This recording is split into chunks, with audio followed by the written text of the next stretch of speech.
Good evening, everyone. My name is Crystal Meyer, the clinic director of our new Dallas clinic. I first wanted to thank everyone for joining us. We are so excited to be here developing relationships with all of you. We are sad we weren't able to have you all in our clinic tonight, but my staff and I were able to put together this virtual tour.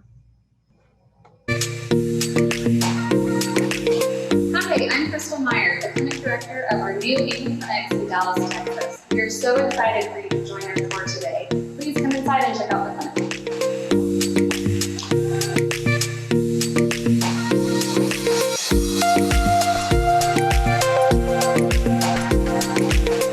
I would like to introduce you to our clinic outreach manager, Shelly King, and one of our patient care coordinators, Marian Otto. Marian, can you go over the safety protocols we're taking here at the clinic? Yes, here at the Amen Clinics, your safety is our #1 priority. We make sure that all patients and staff members are wearing masks at all times. We take your temperature upon arrival. We limit the amount of people in the actual clinic, and we are regularly disinfecting the clinic throughout the day. Thanks, Marian. And now let's meet Kristen Schmidt, one of our patient outcome managers. Follow me. Hi everyone, I'm Kristen Schmidt, a patient outcomes manager, or POM, here at the Dallas Clinic. As a POM, we are paired with every patient who comes in for an evaluation, and we follow them throughout their entire journey at the Amen Clinic. Prior to an evaluation, we meet with each patient to gather information on their biological, psychological, social, and spiritual histories.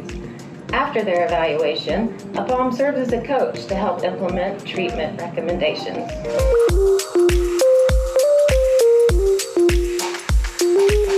Hi, my name is Dr. Neha Kinsara. I'm one of the psychiatrists with Amen Clinic. I am super excited to join my Dallas team because this team is so amazing. I'm looking forward to that.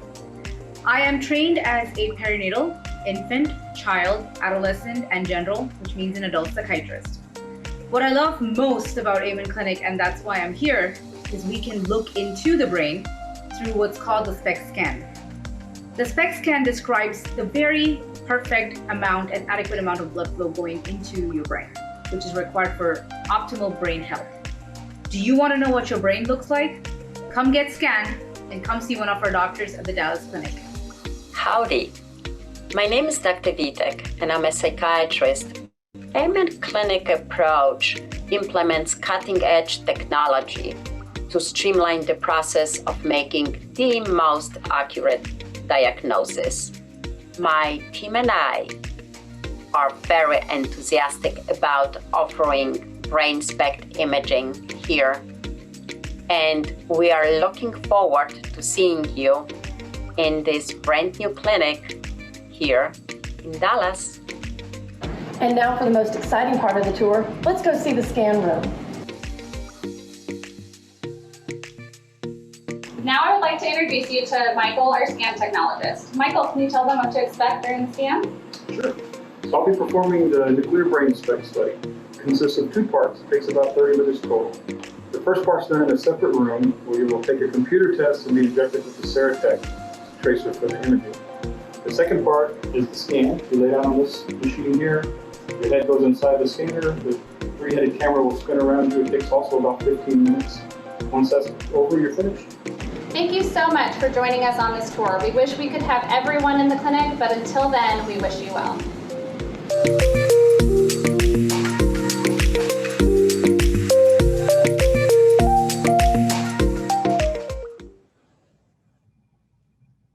Now I'd like to take a couple minutes to introduce you to our clinical team. Dr. Kinsara. Hi, my name is Dr. Neha Kinsara, and I am a board-certified perinatal, infant, child, adolescent, and an adult psychiatrist.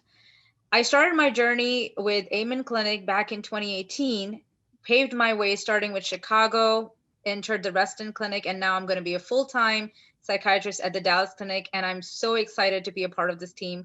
I've already started working for them, and I'm loving it. So that's me. Thanks, Dr. Kinsara. Dr. Witek? Yes, hi, my name is Dr. Witek, and I'm a psychiatrist board certified in child, adolescent, and adult psychiatry.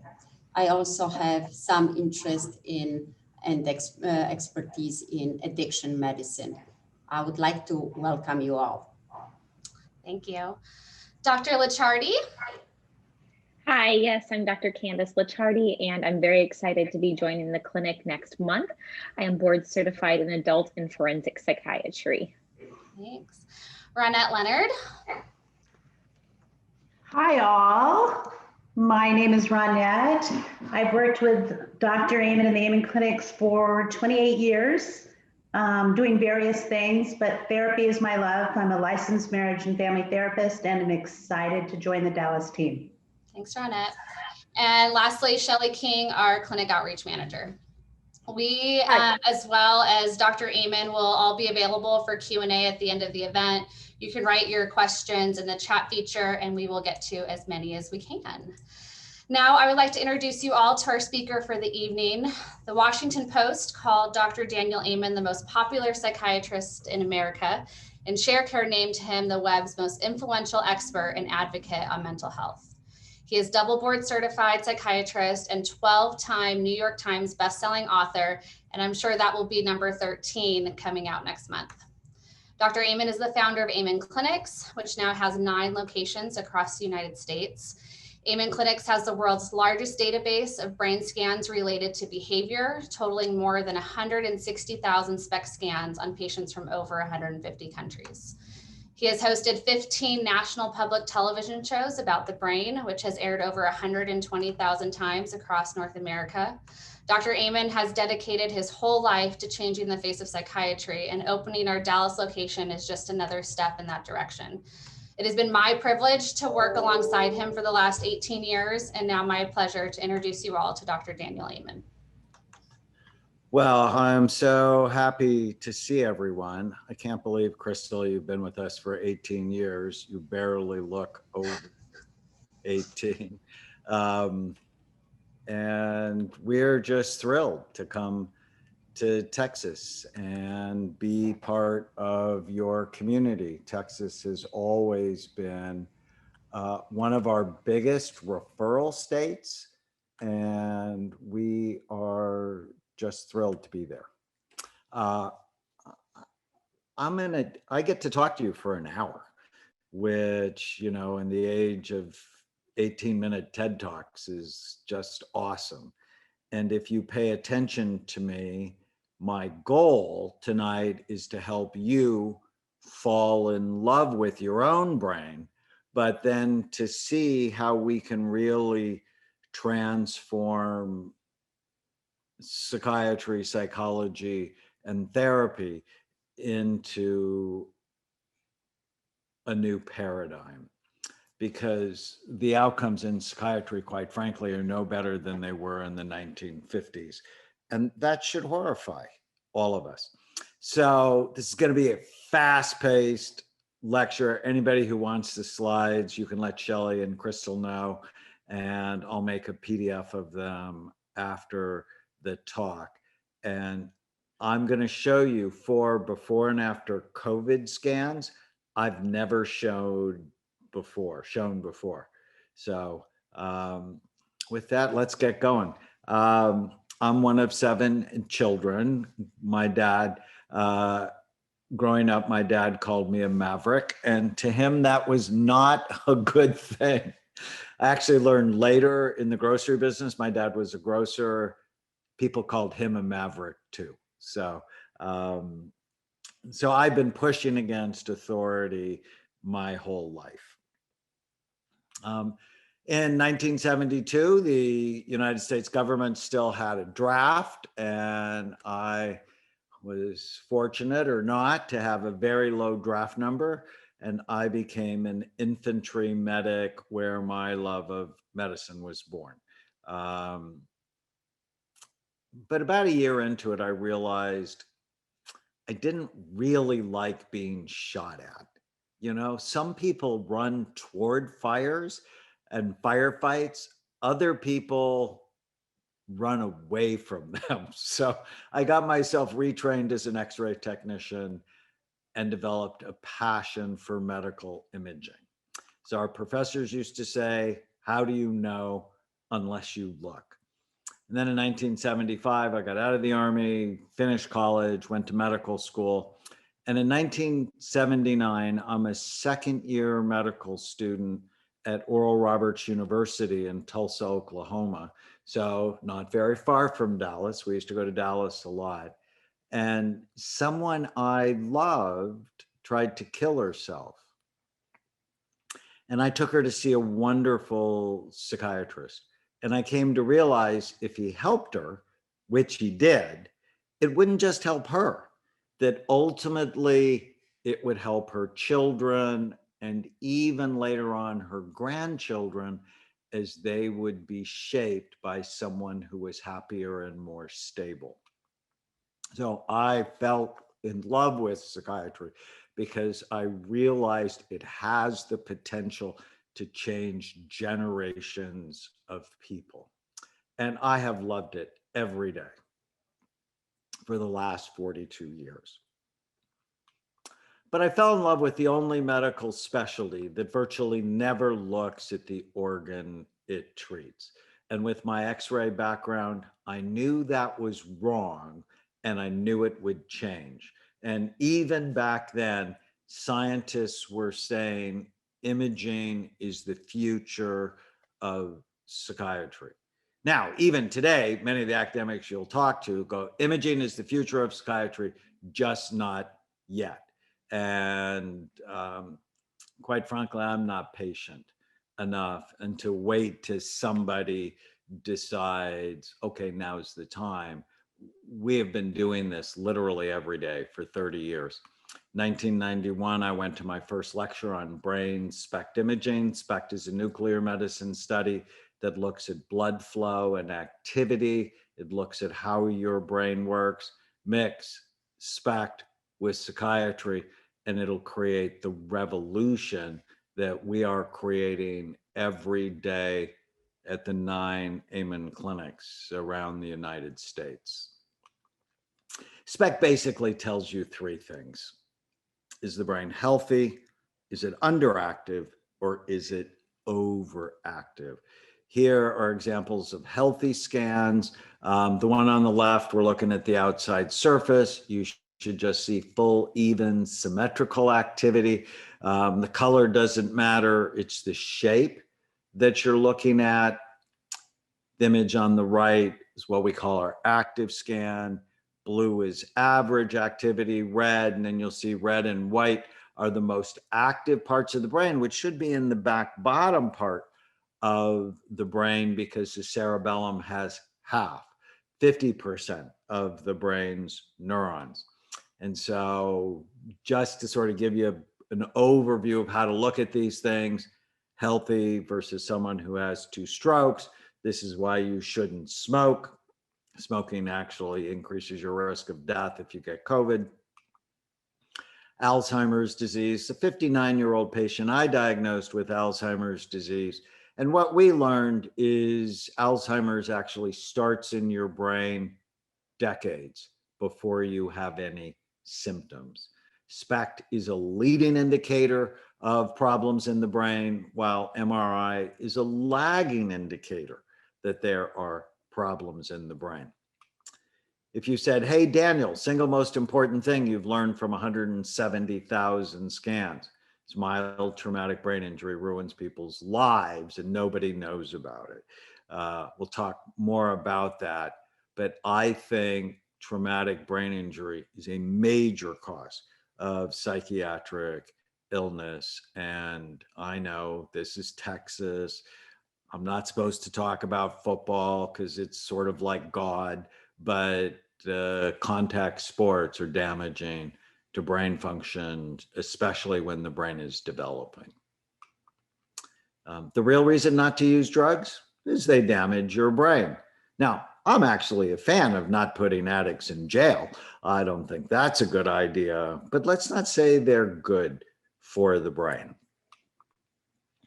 Often we'll see brains that work too hard. Actually, one of the surprising findings with COVID,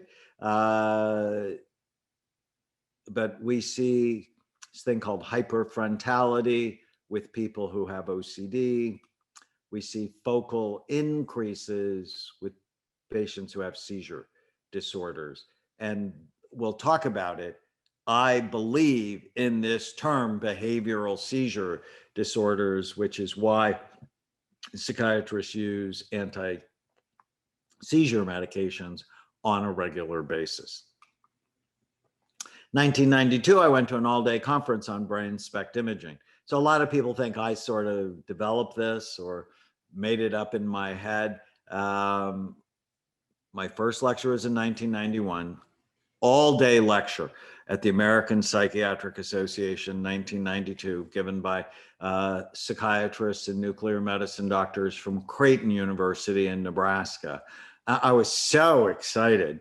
But I remember the researchers there from NIH sort of crashed the party, and they complained, you shouldn't be doing this, it's only for research. I actually remember fighting with them and saying, look, if this is only for research, why are you spending taxpayer money doing it if you're not doing this so that I can use this tool to help patients? So you can already tell I'm someone who's got an attitude problem. You know, if you don't look, you don't know.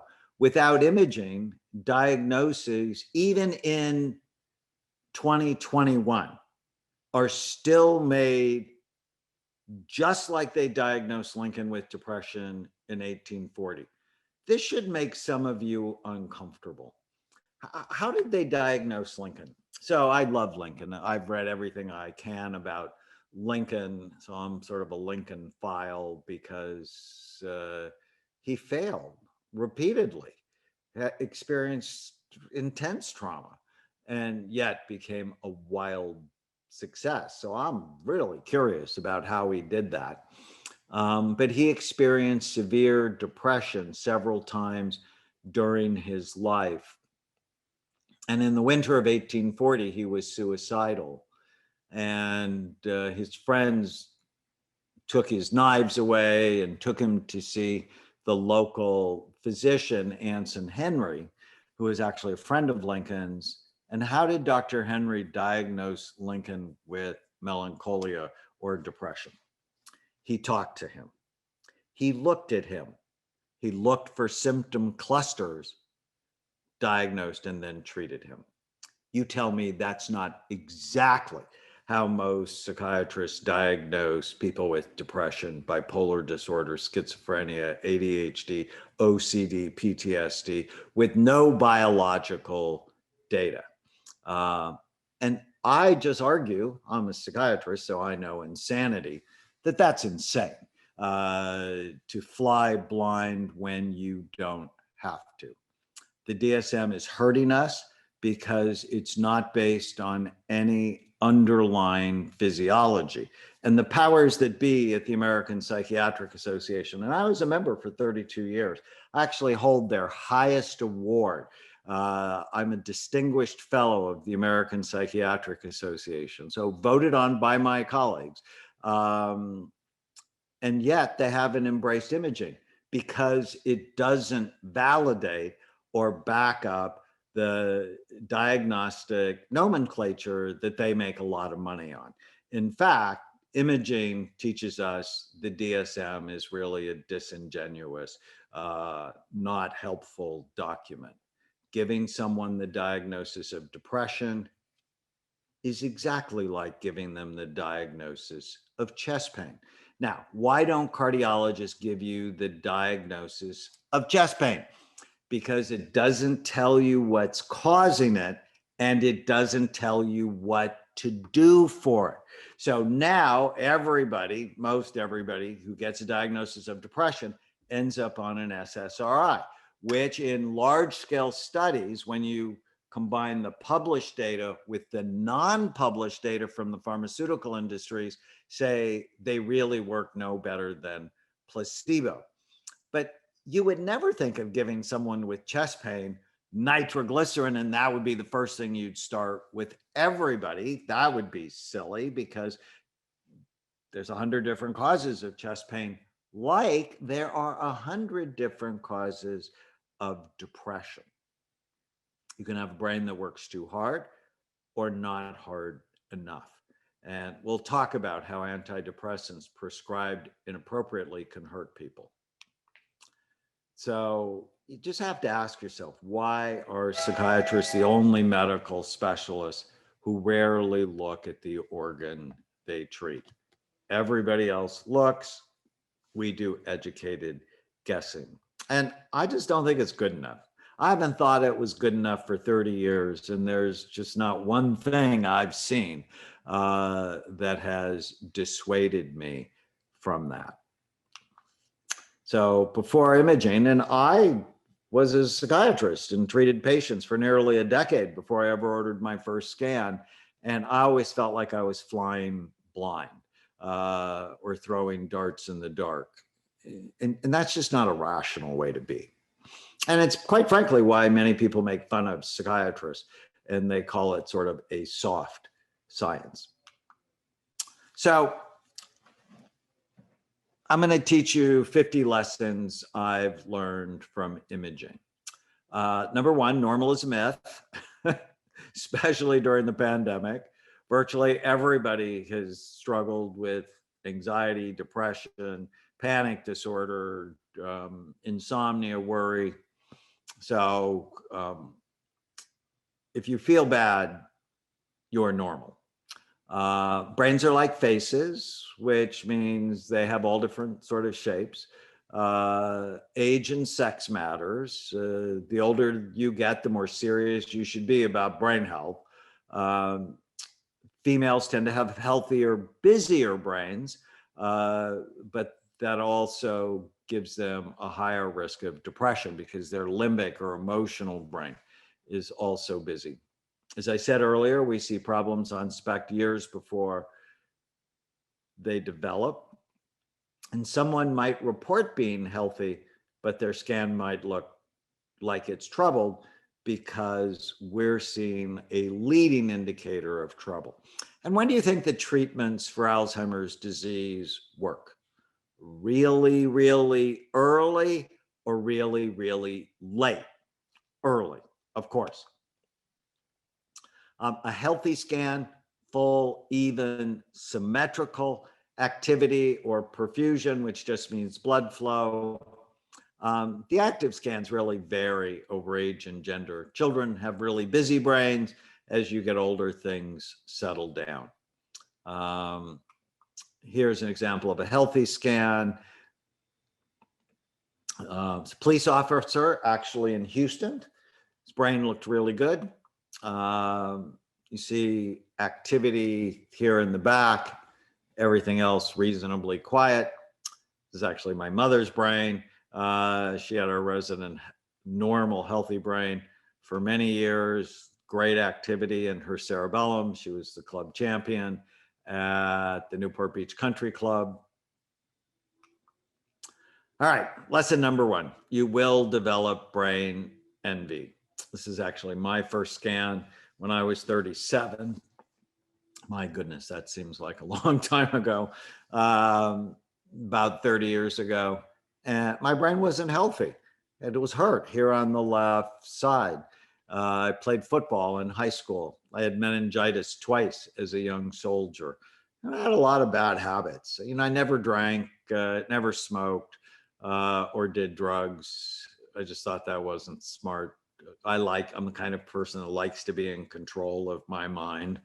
And, but I was overweight, I didn't sleep, and I was chronically stressed. And when I saw my brain compared to my mother's brain, I developed a concept I call brain envy. I wanted her brain. And 20 years later, my brain's fuller, fatter, healthier.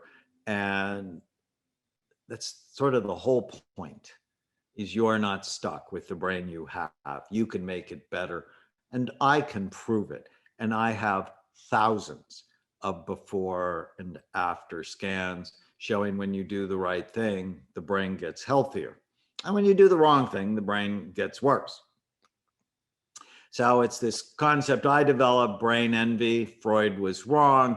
Penis envy is not the cause of anybody's problem. I've not seen it once in the 40 years I've been a psychiatrist. I mean, maybe once I was at a play on Broadway, and there was like no line at intermission in the men's room and a long line for the women's room, but that was the only time. Second lesson, you'll be careful with psychotropic medications. This horrified me. Things like benzos and opiates, and sometimes even antidepressants, over time, they make your brain look unhealthy. Healthy on the left, a benzo scan on the right.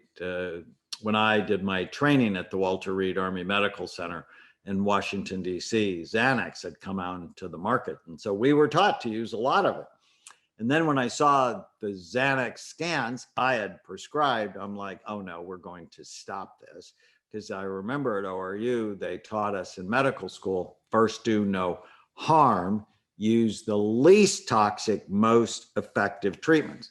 So this is why you'll notice at Amen Clinics, our sister company, BrainMD, I started BrainMD as a supplement company to provide natural ways to heal the brain. So for example, rather than give you Xanax, we'll give you GABA calming made with GABA and magnesium that just has a very nice calming effect that doesn't hurt your brain.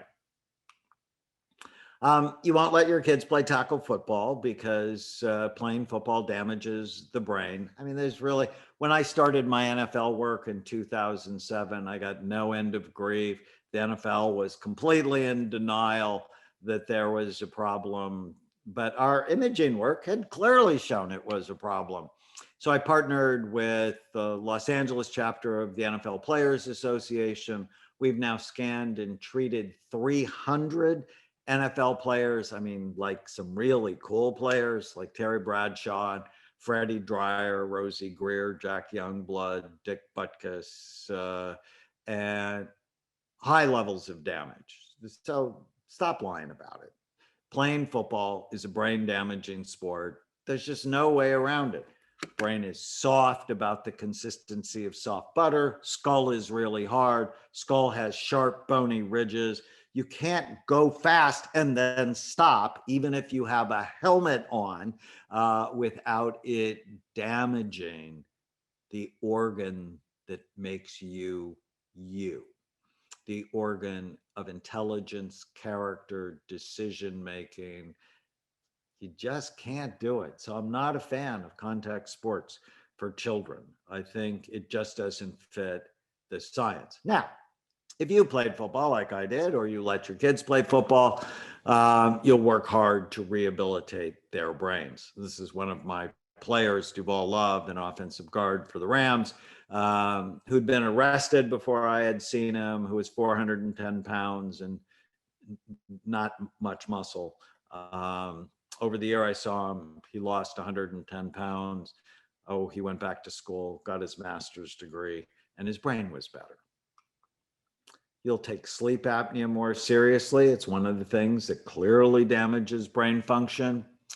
You'll take your weight more seriously. I've published 3 studies that show as your weight goes up, the actual physical size and function of the brain goes down, which should scare the fat off anyone. With 72% of Americans overweight, 42% of us obese. It's the biggest brain drain in the history of the United States. We need to get much more serious about what we eat if we want to love and care for our brains. You'll stop thinking in DSM terms and more in brain system pathology. So here are 2 people with depression, one really low activity, the other really high activity. Do you think they'll respond to the same treatment? Of course they won't. You'll think about the early detection and prevention of Alzheimer's disease. This is really important. I think if you have Alzheimer's disease in your family, you should probably get scanned at around 40. I think most everybody should get scanned by the time they're 50. We screen Hearts, brain's more important than your heart. You can transplant your heart, you can't transplant your brain. We screen colons. They're both important. I would argue you can live without a colon, you can't live without a brain. We screen almost every other organ except the most important one, which is your brain. You'll be more cautious in handing out personality disorder diagnoses. I'm actually not a fan of them because what's the organ of personality? It's your brain. And if your brain's not right, odds are your personality's not right. So yes, you could put them in psychotherapy for a long time if they'll even show up, but it's not hard once people see their brain for them to want a better brain. You start thinking outside the box. So we do hyperbaric oxygen treatment in the clinics because this is a before and after hyperbaric scan, supplements, weight control, TMS. There's all sorts of ways to balance the brain. Now, let me just be super clear. I hate the term mental illness. Why? I wrote a whole book about it. It's behind me, The End of Mental Illness. I hate it because it shames people. It stigmatizes people, and it's wrong. These are brain health issues that steal people's mind. Get your brain right, and your mind will follow. Reimagining mental health to brain health changes everything. People see their problems as medical and not moral. It decreases shame and guilt. It increases compliance because people want better brains. It increases compassion and forgiveness from families. So you can just see why I fell in love with imaging. Sometimes you'll get a toxic looking scan and you need to know why. So this person came to us for depression, and here's the differential diagnosis on the left side. All of these things can cause damage to the brain, whether it's drugs or alcohol or chemotherapy. I mean, you can read the list. And you'll see in a future slide, Harold Burstein from Harvard says scans don't give you the answer, they just teach you to ask better questions. Here's a couple who failed marital therapy. The wife had a healthy brain. The husband had a damaged, toxic looking brain. Turned out he worked in a furniture factory. And when he got that job, his marriage went to hell. And he was being poisoned in his attempt to be a good husband. His brain was deteriorating. Fix his brain, you fix their marriage. How do you do marital therapy without actually knowing the baseline function of the brains that are in front of you? Sometimes the brain works too hard and you have to ask why.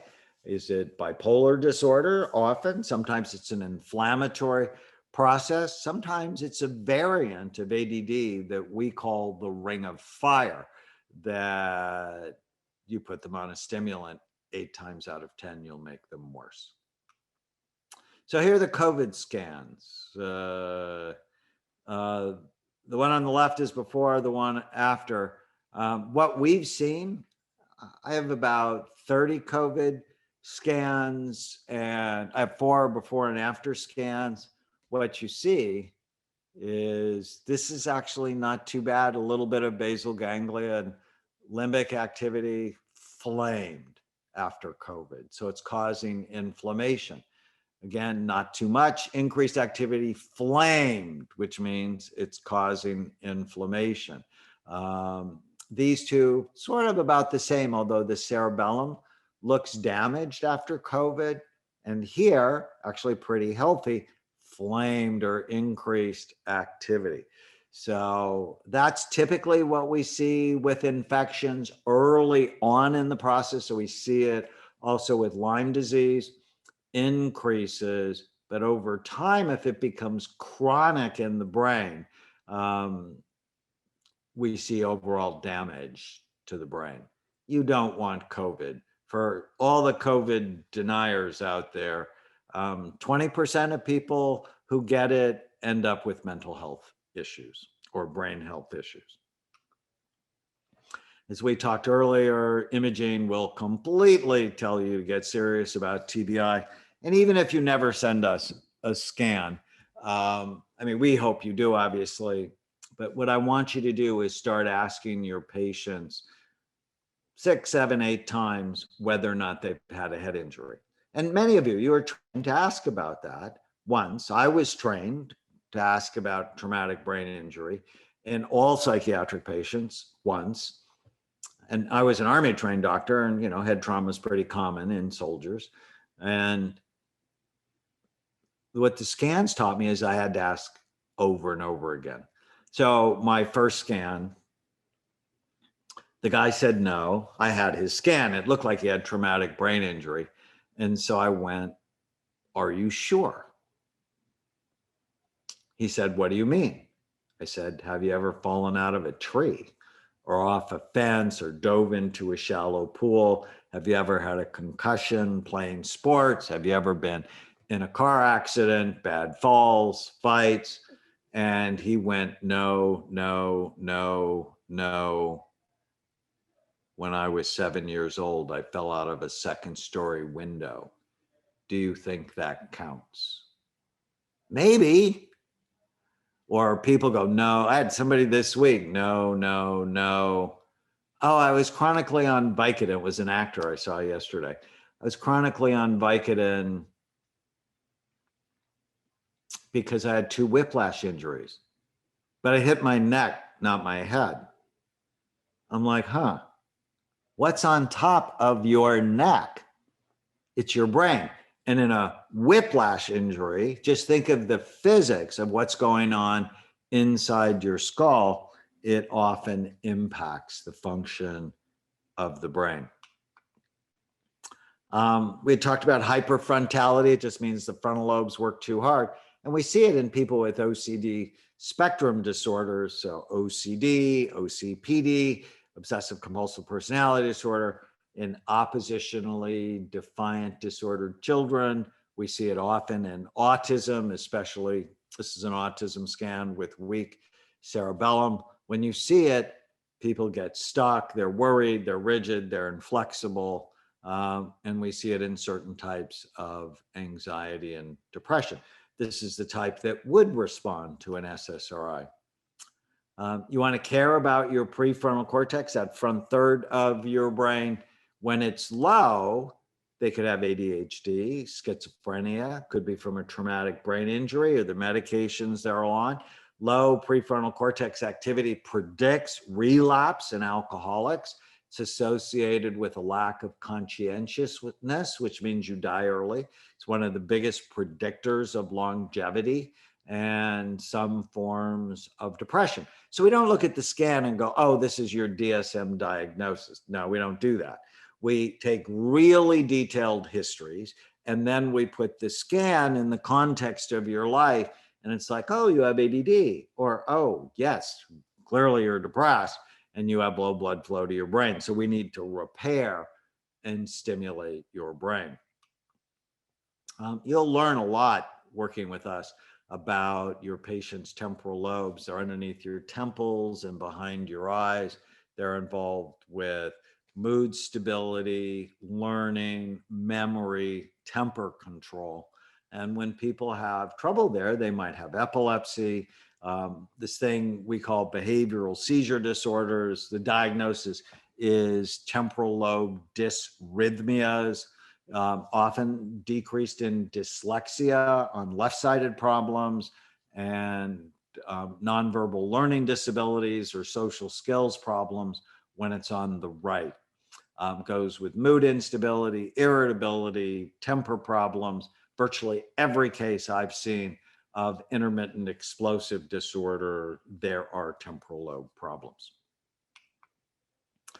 The big question is, does Spec change clinical practice? And in a study that we published in the Journal of Psychoactive Drugs, It actually changed the diagnosis or treatment 8 times out of 10. 22% of the time we saw unexpected brain injuries. 22% of the time we saw unexpected toxicity. 10% of the time we actually ordered an MRI, and 60% of the time we changed the medication or supplements. So 8 times out of 10.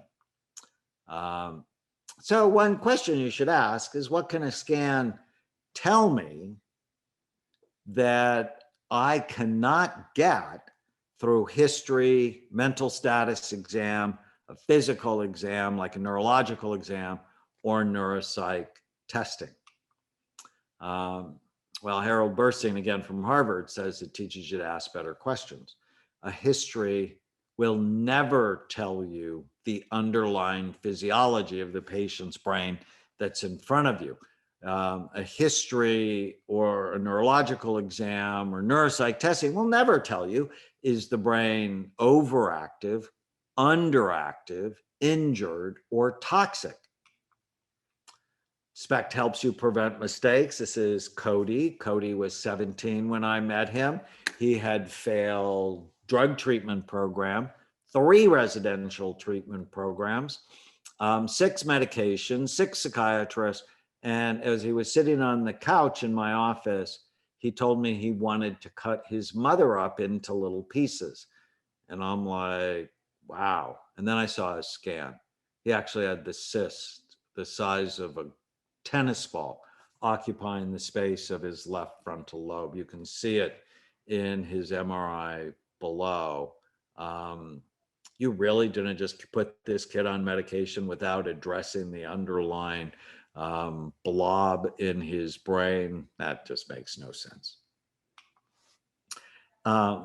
When I first started imaging, I was the director of a dual diagnosis unit, a psychiatric hospital unit that also takes care of substance abusers.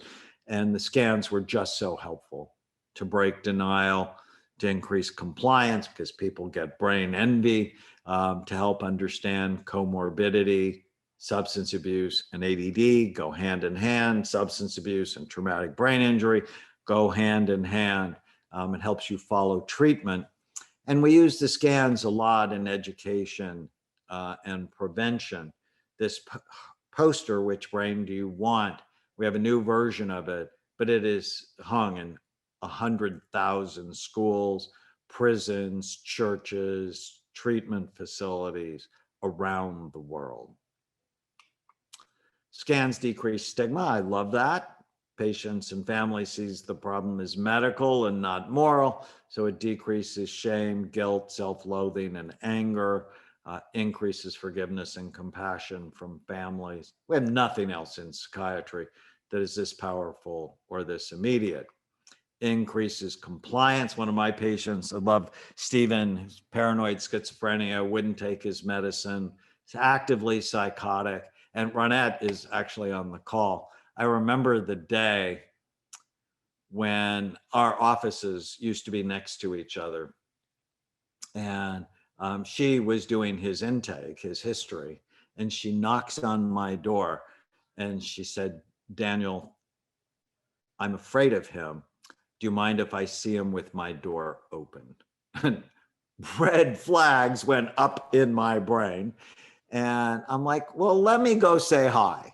And so I excused myself to the patient I was with and went next door, introduced myself to Stephen. And you could just tell he's not looking at me. He's responding to internal voices. And he's like, I'm not taking medicine and you can't make me. And you could just see he was agitated and angry. And I'm like, Stephen, I don't want you to do anything you don't want to do. Can I get you some water?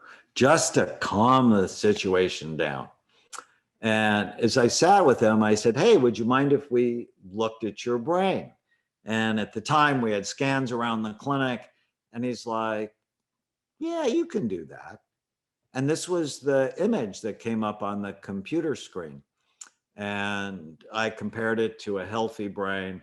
Now, mind you, he had not given me eye contact at all. And as he stared at the screen, and it was weird, he stared at it for like 5 minutes, but I just sat there.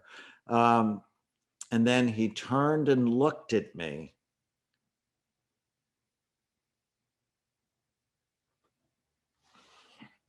And he said, "Can you help me?" So what's that worth? And I said, yes. I said, we have better medications than you had been on. And I gave him 3 milligrams of Risperdal. And he couldn't live at home. He was living on the street in San Francisco because he was violent and paranoid, and his family was afraid of him. But they took him home. And a week later, emotional, I haven't told this story in a while. I gave him an appointment for 3 weeks. A week later, his mother's in my waiting room.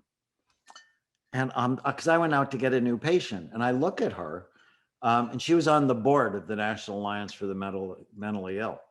And so, you know, I remembered her. And when I went into the waiting room, she saw me, she stood up, grabbed me, and kissed me.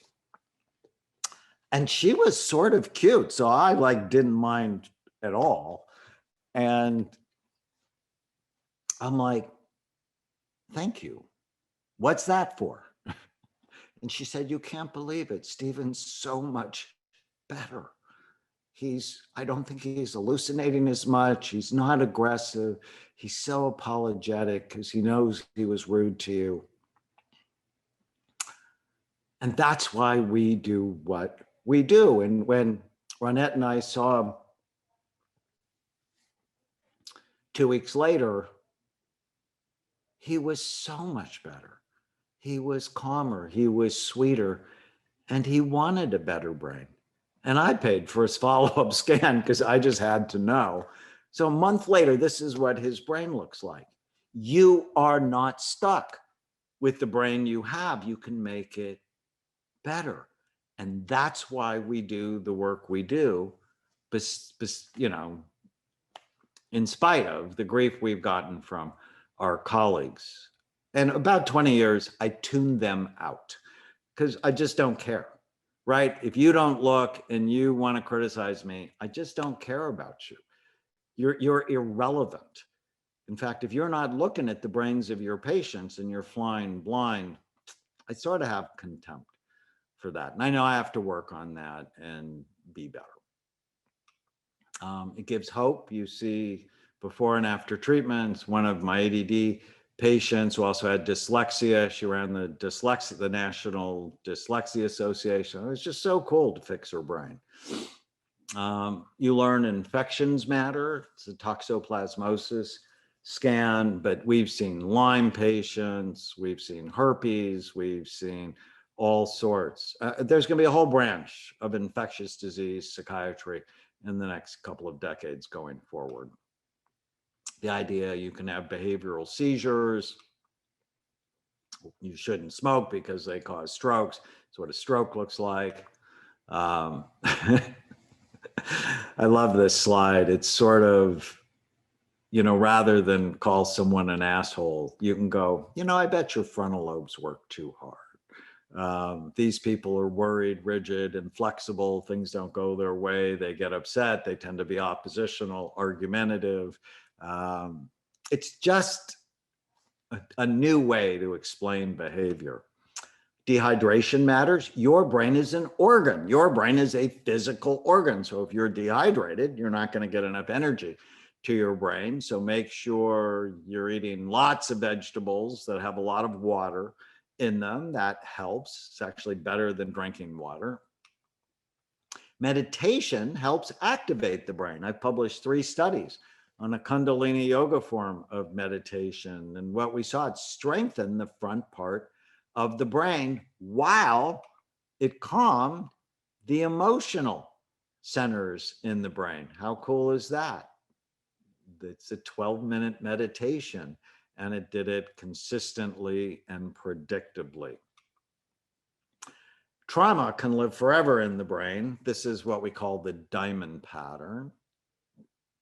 What we see often with PTSD or trauma that sort of gets stuck in your brain, but using treatments like EMDR can actually calm it down. Alcohol is not a health food. Our biggest blog last year was I told you so. So when we started scanning, I mean, I have no dog in the fight. We're 11 miles. Our first clinic was 11 miles from downtown Napa, the Napa Valley, you know, this country's perhaps best wine producing region. And so we saw a lot of patients from Napa, and I just didn't have an opinion. I mean, yes, alcohol's involved in a lot of deaths from accidents, and it's more involved than marijuana for sure with domestic violence. But I didn't have an opinion until I started looking at the brain. And the brains of regular drinkers were older than the brains of people who didn't drink. And then there's a study from Hopkins that people who drink every day have smaller brains. And when it comes to the brain, size matters. And last year, the American Cancer Society, for the first time ever, came out and said, you shouldn't drink. Any alcohol is related to an increase in 7 different cancers. And so the headline for the blog was, I told you so. And I start the blog with, when I was dating my wife, Tana, she told me, I'll never tell you I told you so. So that's the first sentence of the blog. The second sentence was, she lied. It's totally one of her favorite things to say. And I've been telling people for 30 years that alcohol is not a health food, and anything that increases your risk for death, domestic violence, and cancer, and a smaller brain is not good for you. Likewise, marijuana is not going green. I published a study on 1,000 marijuana smokers. Every area of their brain is lower. Now, do I think it should be legal? Yes. I don't think people should go to jail if they're smoking pot. But I think we should push against the idea that it's innocuous, because it's not. Methylphenidate does not help cerebellar tumors. One of my patients who was diagnosed with ADD, from 6 different doctors, scanned her, brain looked terrible. But right here, she had a tumor the size of a lemon. When they took the tumor out, her brain looked so much better. How would you know unless you looked? One of the big lessons our imaging work taught us is, if you have ADD, the harder you try, the worse it gets. That we scan people twice, once at rest, once when they do a concentration task. And what we often see in our ADD patients is their brains deactivate with concentration. The harder they try, the worse it gets. That's why stimulants work. Depressed people are better when they're busier. What we often see with depression is low activity at rest, better with concentration. It's why they feel sad in the morning. And once they get up and go do something, they generally feel better as the day goes on. These next 2 cases, this is the reason to do imaging. I'm going to show you 2 15-year-old multiple murderers that have very different brains. You know, I've been blessed or cursed, depending on how you look at it. We've scanned over 1,000 convicted felons and over 100 murderers, and some famous ones. The first one is Kip Kinkle, who murdered his mom and dad 1998, and then went to his high school in Springfield, Oregon, and shot 25 people, murdering 2 more of them. He has one of the most damaged scans for a 15-year-old that I have seen, likely from anoxia. Now compare that to Paul, who's got a wildly busy brain. It's a ring of fire, patchy increased uptake. He murdered his mom and his 8-year-old sister in what I believe was a psychotic manic episode. One has really low activity, one has really high activity. You need to target the treatment to their brain. And we were in court with Kip scan. The judge didn't really care, because, you know, what he did was so awful. Dostoevsky said, you can tell about the soul of a society, not by how it treats its outstanding citizens, but by how it treats its criminals. And I just want to add neuroscience to understanding and rehabilitating people that do really bad things. Now, people with bad often don't do bad things. So there is some will-driven behavior, but a really important point of our work is what's the difference between will-driven behavior from a healthy brain versus brain-driven behavior from a healthy brain. And often the difficult behaviors we see are not will-driven, or at least not 100% will-driven. There's a strong component of brain-driven. So when people aren't getting better, well, maybe it's our fault because we don't know enough, or we're not using the latest tools to look. This is a brain that's just on fire and inflamed, and it could be from COVID, it could be from Lyme, it could be from an autoimmune disorder where you have an unhealthy gut and your immune system's attacking your brain. You want to check the thyroid. This is a hypothyroid scan, so hormones matter. Sometimes stimulants. Treating ADD on the left can save lives. This is a 14-year-old boy who was diagnosed with ADD. Stimulants made a dramatic difference, but he hated himself because he had to take them. And he stopped them and ended up doing some really bad things that got him into hot water. His lawyer sent him to me. I scanned him, and then I put him on a stimulant and scanned him again. And I'm like, if he would have just known that taking his medicine was like someone who needed glasses, right? He called his medicine his stupid pills. If he would have thought about it more accurately, likely he wouldn't have got a long-term jail sentence. SSRIs tend to calm the brain. So you can see this is before and after an SSRI. But sometimes they calm the brain too much. You can see here a little bit of sleepy frontal lobes, and now they're really worse. And it says, may unleash your inner nymphomaniac. This is actually a real case of a woman that was actually fairly inhibited on an SSRI, just began acting in ways that were clearly different than how she usually was. You know what lessons I've learned in our DID patients or our multiple personality disorder patients is most of them have ADD. They have low frontal lobes. Their low frontal lobes don't allow them to prevent the shifts in personality states that often come from early trauma. The brain can heal. I sort of alluded to that. This is a viral encephalitis in a 17-year-old before. This is a year after treatment, which included antiviral treatments, hyperbaric oxygen, and nutritional supplements.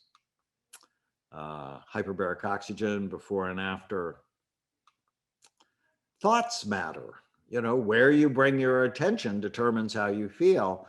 Hateful thoughts actually tend to deactivate some really important parts of the brain, especially your frontal lobes and your temporal lobes. People who do bad things often have brains that can be healed. It's one of my domestic violence cases before, really damaged brain. A year later, he was so much better. And I'll stop with this case. This is one of my really fun cases. I've been on the Dr. Phil show, I guess maybe about a dozen times now, and 5 times this year. So Dr. Phil is really one of my most vocal advocates, and basically says, how do you know unless you look? Well, he and I did a show together, I guess about a decade ago, on compulsive cheaters. And I scanned 5 of them. This is Jose, who's got low frontal lobe activity. You can see that. He's also got damage to the back of his brain. And I'm like, Jose, have you ever had a brain injury? And he said, no. And I said, are you sure? And he said, I don't think so. I said, do you ever play sports? He said, yeah, I played football for 4 years. I said, what was your position? He said, middle linebacker. He said, oh, and I was a mixed martial artist. And under his breath, so I could barely hear him, he said, and I used to break bottles with my head. I'm like, excuse me? He said, well, I used to take a glass beer bottle and break it with my skull. It was sort of a party trick I could do. And I didn't inhibit my thought. I'm like, well, that's not the sign of intelligent life. And he goes, I don't do it anymore. But I also used to try to find the studs in the wall by putting holes in the wall with my head. I'm like, my God. Anyways, he had cheated on his wife like 8 times in 4 years. And, Dr. Phil on the show chewed him out. And I went over the scans, and I decided to take him on as a patient. And I love this kid. He just did everything I asked him to do because he wanted to be better. His motivation was he didn't want his daughter to grow up in a broken home like he had grown up in a broken home. So we changed his diet, put him on supplements, got him to exercise right. He fell in love with his brain, and he's still with his wife. And 7 months later, they decide to have another child. Now, in my mind, that's too fast. Any sort of sex addict, you want to give that a couple of years, but it's not up to me. So they go from Southern California, where they live, to Hawaii to start the baby making stuff. And while they're there, traveling around the island, they see people jumping off a cliff into a lake. Not uncommon in Hawaii. And he's like, oh, I got to do that. And he walks up the hill. And in our therapy, I taught him these 2 words, right? These are the words you should always teach your patients. Then what? If I say this, then what happens? If I do this, then what happens? Does it fit the goals I have? And as he was waiting in line to jump off the cliff, and he looks down at the water, he's like, well, then what? I can't see the rocks below. Well, what if I break my neck? Do I really need to do this? And he decided not to jump off the cliff and walk back down. And when he told me that story, I knew I'd fixed his frontal lobes because he has forethought. And so when I scanned him again, his frontal lobes were better. And he has been better this whole 10 years. He'd barely finished high school when I met him. He finished college. He's now a nurse anesthetist that makes like $200,000 a year. So with a better brain, always comes a better life. So just some resources. Obviously, our new Dallas clinic is a resource for you. You can learn more about all of our clinics and clinical services at amenclinics.com, our supplement company that I'm hugely proud of. I have a brand new book coming in a couple of weeks called Your Brain is Always Listening. And if you go to yourbrainisalwayslistening.com, if you pre-order it, you get 4 free gifts. You get a playbook that summarizes the book quickly, because I know everybody's busy. You get a download of a program of mine called Magnificent Mind with medical hypnosis. Before I did imaging, I loved using hypnosis with my patients. There's a free event on March 17th where I'm going to, just for people who pre-order the book, answer questions for them. And then you also get a coupon for a free bottle of Happy Saffron. my favorite supplement from BrainMD. Saffron, curcumin, and zinc, 21 randomized placebo-controlled trials or randomized controlled trials comparing it to Prozac, Zoloft, imipramine, Effexor, showing it to be equally effective to boost and support your mood. And if you want to know your dragons, that's what the new book's about. The dragons, your brain is always listening to the dragons from the past that are breathing fire on your emotional brain. You can take a free quiz and you can send your patients to that as well. knowyourdragons.com. So with that, how am I doing for time? Oh, even finished early. And I see a picture of Crystal and Presley. That is awesome.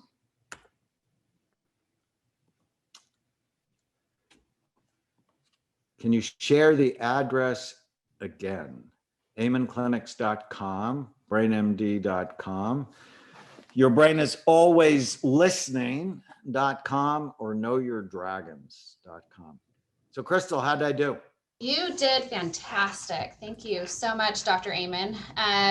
During the chat, we got a ton of questions. Shelly is actually going to ask them, and you or one of our amazing doctors can answer them. So maybe the docs can be on video, and that would be awesome. There's Dr. Witek. And Dr. Kinsara, Dr. Licciardi. It's awesome. Okay, are y'all ready for the questions? All right, here's the first one. How would you explain the difference between SPECT scans and brain mapping? Well, SPECT is a form of brain mapping. I think traditionally people think of brain mapping as EEG or quantitative EEG.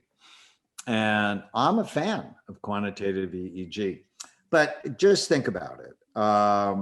In order to get information about the brain from an EEG, you put a cap on someone's head or electrodes on their head, and it's got to go, the signal has to go from your brain through your fluid, through the covering of the brain, through your skull, through your skin. And it's a lot weaker. And we still do quantitative EEG, but it's an outside in look. And it doesn't really tell you one thing about the cerebellum.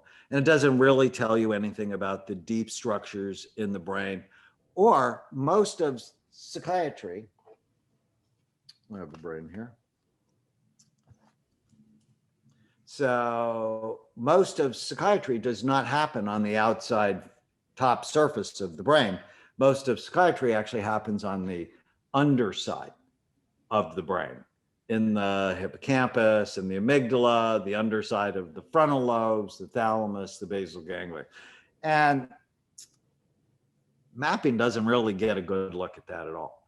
SPECT is a nuclear medicine study where we inject a radiopharmaceutical. So we combine a substance that's easily taken up by cells in the brain. We tag it with an isotope. Think of an isotope like a little piece of light, and where that goes and locks in receptor sites in the brain, and then it sends signals out like little pieces of light. Every scan I showed you is made up of about 10 million counts, or 10 million times the pieces of light hit the crystals in the camera. So SPECT gives you an inside outlook, and the resolution is dramatically better than a QEEG or a brain map. Now, I think the clinic of the future will do and should do both because they give you different information. One is blood flow, the other is electrical activity. Often they complement each other, but sometimes they don't. Like there's not one other doctor that relies on just one study. So I like the idea of doing both. Okay, thank you very much. Does anybody else want to comment, or do you want me to move on to the next question? I think for all of the questions, we should get comments from the others if they care to comment. Okay. Anybody else? I mean, that's sort of a technical imaging question, so. Okay, thank you. The second question is a SPECT imaging recommended for a client on medication? Absolutely. I mean, how do you know if it's working or not? Now, this is a very important question. Usually for stimulants, we'll take them off for a couple of days. But the other medications, we usually leave them on. Now, if they're not working, take them off so we can see what's their baseline state. If they are working and say they're sort of gluing together somebody that has bipolar disorder or someone who has schizophrenia, dear God, please don't take them off. That's not rational. But then the question is not whether they have bipolar disorder or schizophrenia and this medication is helping them. The question is, well, what else should we do? And that's where scanning them on medication makes complete sense. Anybody else have a thought about that? I completely agree with Dr. Amen. There was a patient I recently saw that was on medications and on stimulants actually, and I was surprised how they did the scan with on the stimulants. The mom said that she had to just give it to him in that morning, and the brain looked good, but I just wish they had not taken the specific stimulant to know if the child really did have ADHD or not, because the performance on the CBT and the total brain was entirely different versus this child not being on a stimulant maybe would have performed differently. So, and he, of course, the child was on other medications as well, which were given antidepressants, which is fine. But I completely agree with Dr. Amen. I think stimulants definitely need to come off for 2 days prior to scanning to see what the baseline is, please, especially with kids who are performing bad in school and failing miserably. And often it's a good idea to scan them then on their medication and go, is it doing the right thing? And often, you know, so you do an adult on and off, and he goes, oh, I'm so much better. His wife is like, what are you doing to my husband? He's so OCD and worse. And you'll actually see the stimulant disrupt the brain. And so it's like, oh, we need to come up with a new plan. Yep. Okay. I'm sorry, I'm not reading this very well, I don't think, but it says someone with a diagnosis of bipolar could be incorrectly diagnosed or incorrect type of medication. I'm not quite sure what the question is there. Does that make sense to you to comment on it? Yeah, I think bipolar disorder is the fad diagnosis of the 2020s. Like ADD, you know, people talked about it as a fad diagnosis. It's not. But I think so many people who are moody and irritable, temperamental, have what I call the special spoiled and entitled dragon, get diagnosed with bipolar disorder when they're actually dealing with the effects, the chronic effects of traumatic brain injury. They've damaged their temporal lobes and they have mood instability, irritability, temporal problems. And so I always draw out bipolar disorder is what it says. They go between two poles. They're fine for periods of time, and they can have manic episodes, even be psychotic and believe things they shouldn't be, grandiose, hypersexual, hyper-religious, spend money they don't have, and then they can get depressed, even suicidally depressed, and it cycles. And for people who've never cycled, often because they have what we call temporal lobe ADD, they're just sort of moody and irritable all the time and can't concentrate and are distracted and hyperactive. they get diagnosed with bipolar disorder when they're just completely not. Margaret, have you seen that in your practice? Yes, quite often. And to me, bipolar disorder is almost like a spectrum where the diagnosis is not clear and we have some behavioral issues or difficulties. It's oftentimes labeled as bipolar.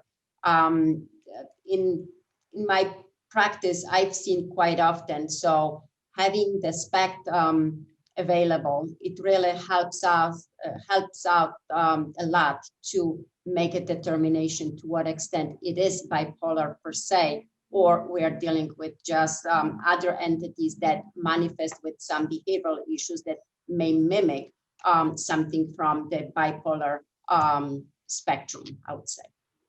Well, and remember, the DSM diagnoses are artificially derived.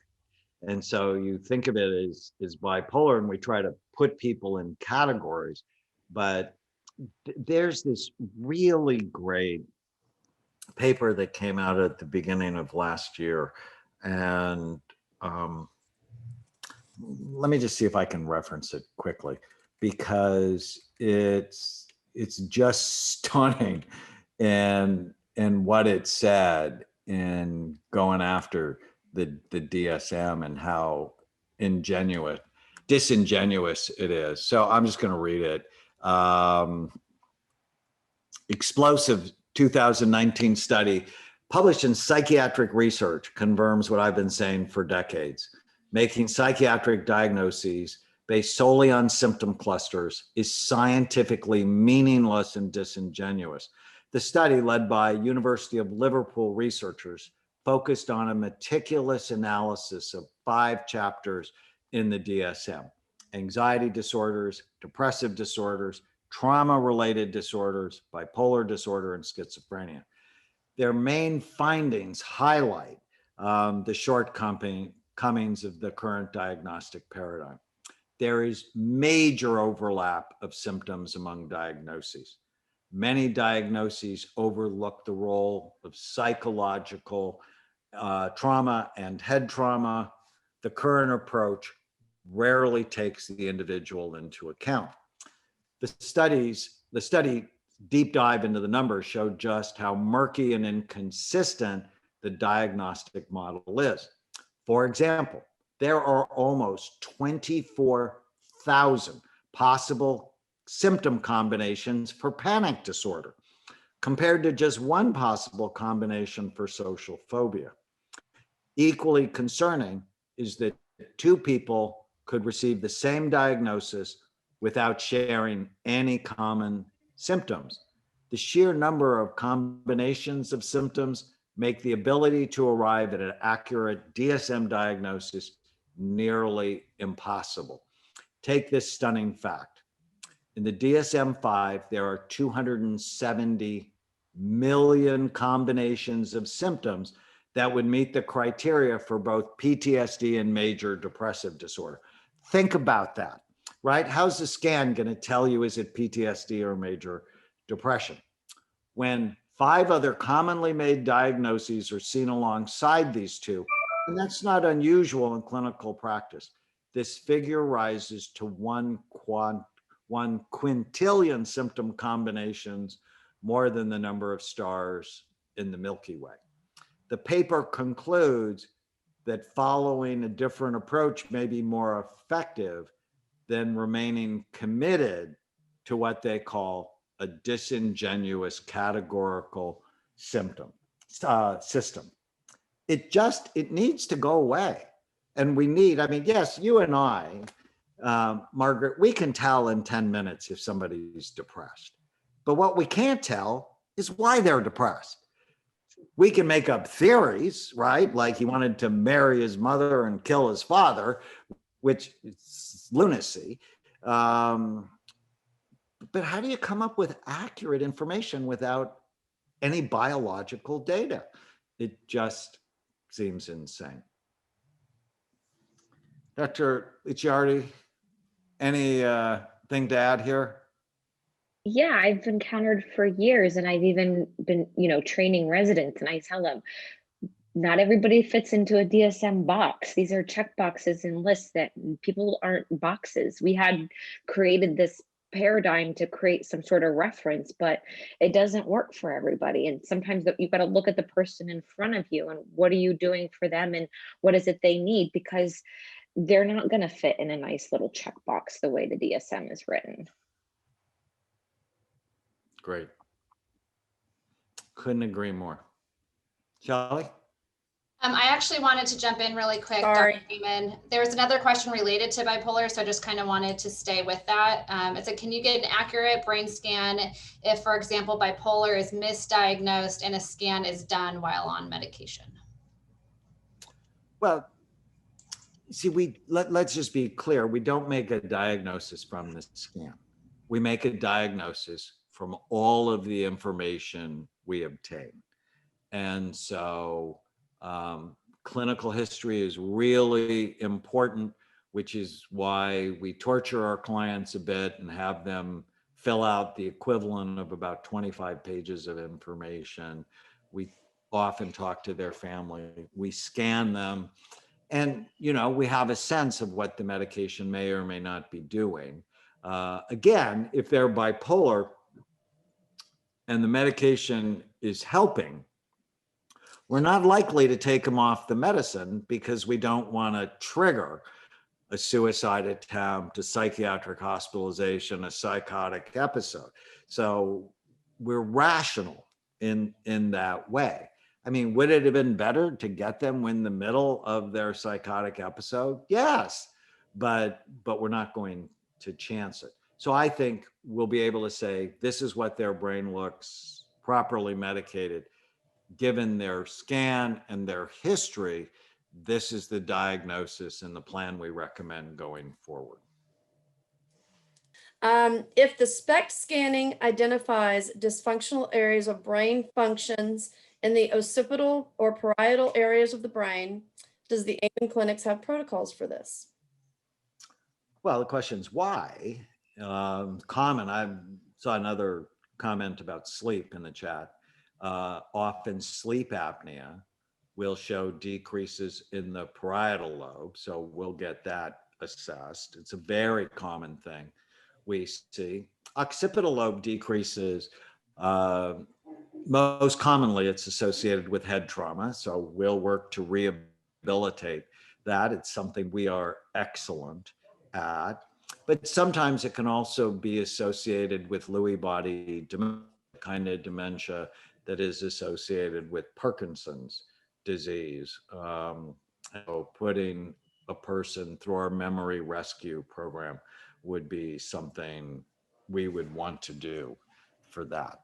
So the short answer is yes. Anybody else have a comment on that question?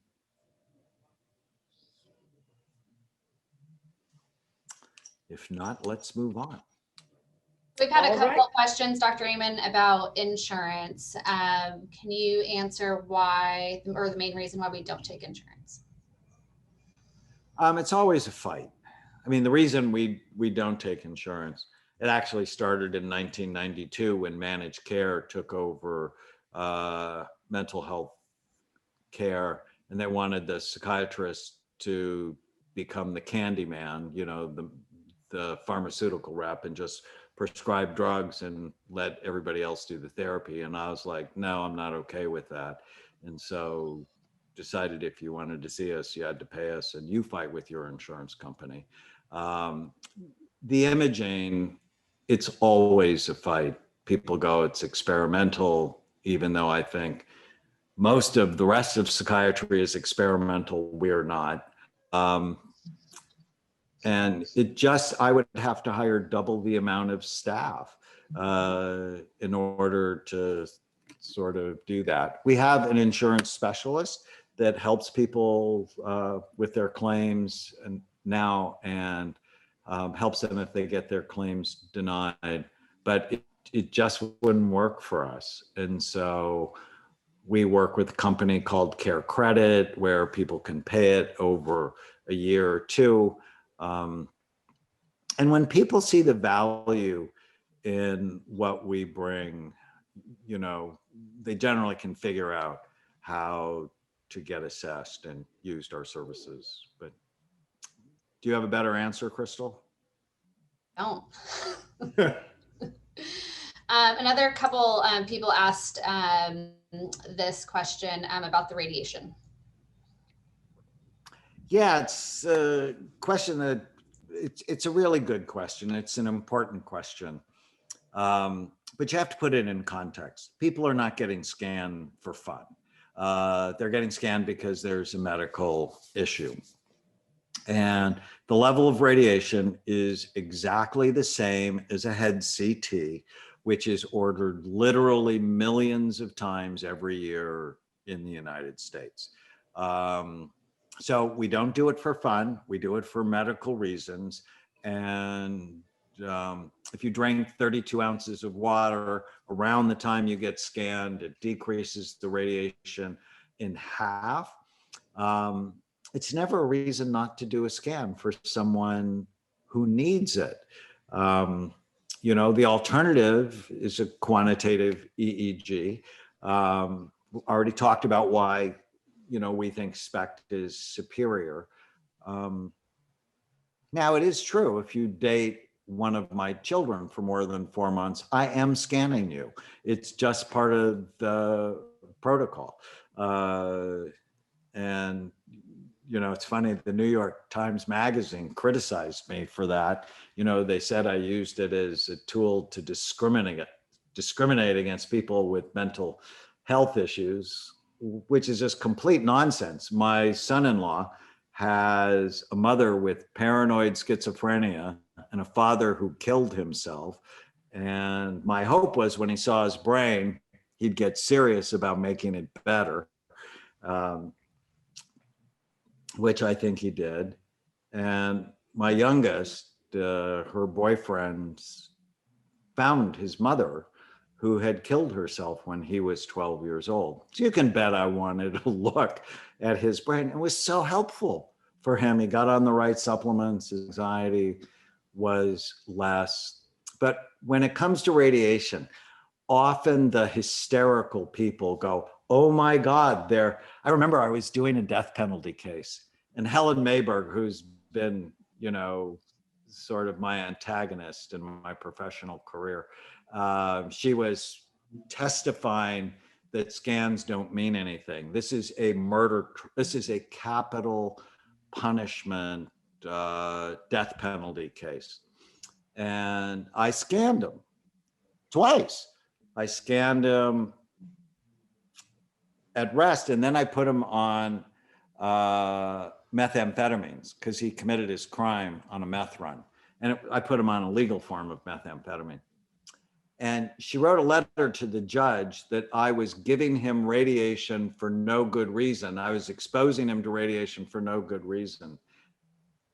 And she's basically testifying that he's fine and they should kill him.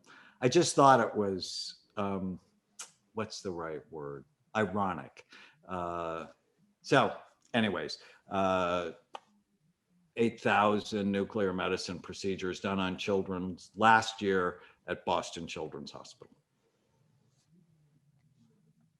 What happens when you scan parents? Have you seen the same brain in their children? How right are the statistics on inheritance of disorders? So funny. You guys can go to my Instagram page, and I did an actor recently.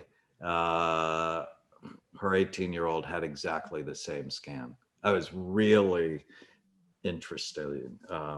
So often, you know, you get your brain from your mom or your dad, or a combination of your mom and dad, and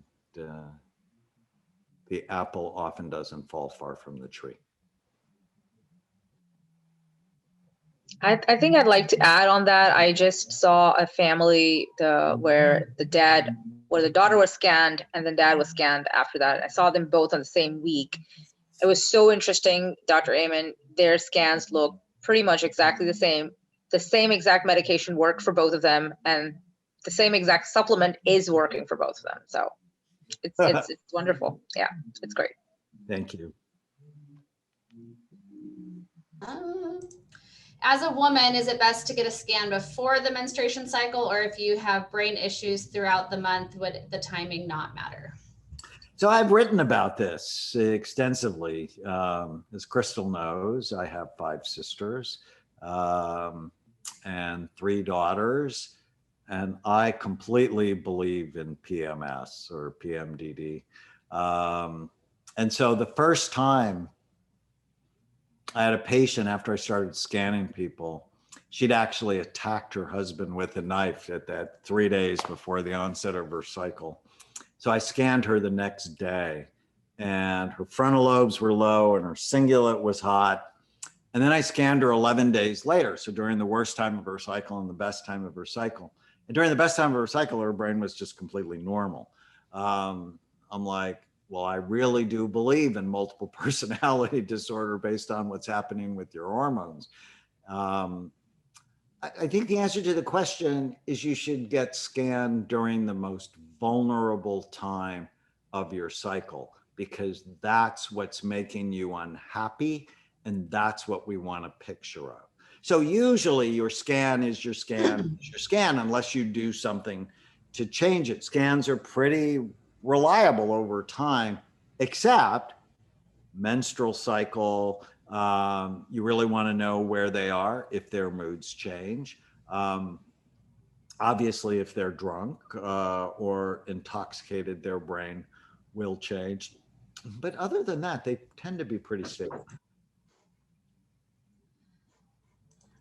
Here's a good one. My daughter had a concussion last February. The doctor said her brain has healed. They said she's making up her anxiety, but she still can't sleep well. She's in USAFA college and may lose her scholarship if she can't perform well on the soccer team. This is giving her more anxiety. How can we help? She needs a scan. That's insane. I've heard that over and over and over again. Like the doctor is Johnny Carson's Karnak the Magnificent. You know, many of you aren't as old as I am, but he's wearing this turban. He's got the, envelope to his head, and it's like, okay, the answer is, it's just ballsy that they can tell you without looking, she's making it up.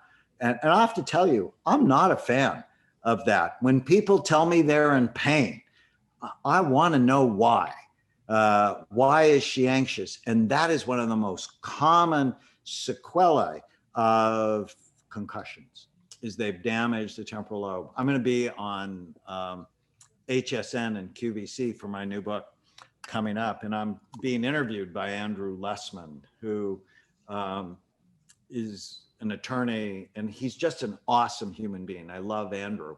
Well, he's good looking, he's loaded with money, and you would just think he'd be the happiest guy in the world. And he was, until all of a sudden he started having panic attacks and he couldn't sleep, and he went to his primary, who put him on Prozac. And then he started having suicidal ideation, who then he put him on Xanax.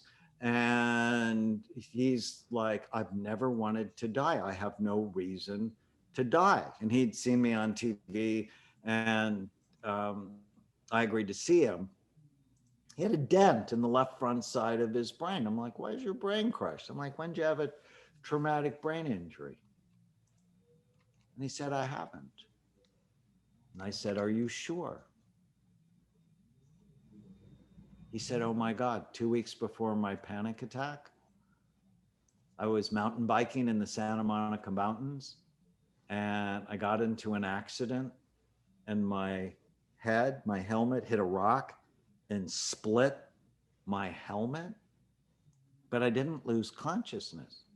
I hear that all the time. He damaged his brain, which then triggered anxiety, which then triggered the doctor to do the wrong thing,